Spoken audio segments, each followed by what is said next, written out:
झटपट भडंग बनवण्यासाठी चिरमुरे चाळून घ्यायचे।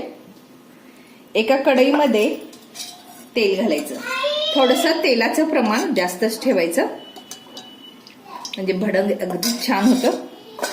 तेल थोडंसं तापू द्यायचं। पुरी तडतडू लागली की जिरे घालायचं। त्यामध्ये गॅस ह्या स्टेजला एकदम बारीक करायचं। त्यामध्ये ठेचलेला लसूण चावीसहितच ठेचायचं म्हणजे त्याची चव छान येते। कढीपत्ता, गॅस एकदम बारीक करायचा। त्यामध्ये हळद, थोडंसं हिंगपूड घालायचं।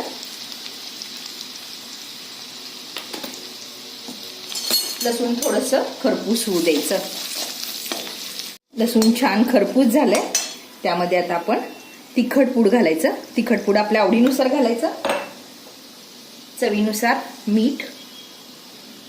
सर्व मिश्रण छान एकत्र करायचं आणि ह्या स्टेजला त्यामध्ये आपण चिरमुरे घालायचे। पटकन 5 मिनिटात आपण भडंग करू शकतो। हे बघा, सर्व मिश्रण छान एकत्र करायचं। चिरमुऱ्याला मसाला छान लागलाय, ह्या स्टेजला त्यामध्ये आपण पिठी साखर घालायचं म्हणजे गोडसर चव छान लागते। सर्व मिश्रण एकत्र करायचं। मंद आचेवर हे थोडा वेळ खालीवर करायचं। गॅस बंद करायचा। हे बघा, मस्त असा आपला हा भडंग झाला। एका भांड्यामध्ये भडंग,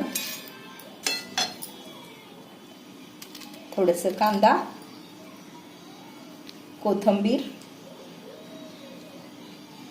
टोमॅटोच्या फोडी घालायच्या आणि थोडंसं लिंबाचा रस पिळायचा।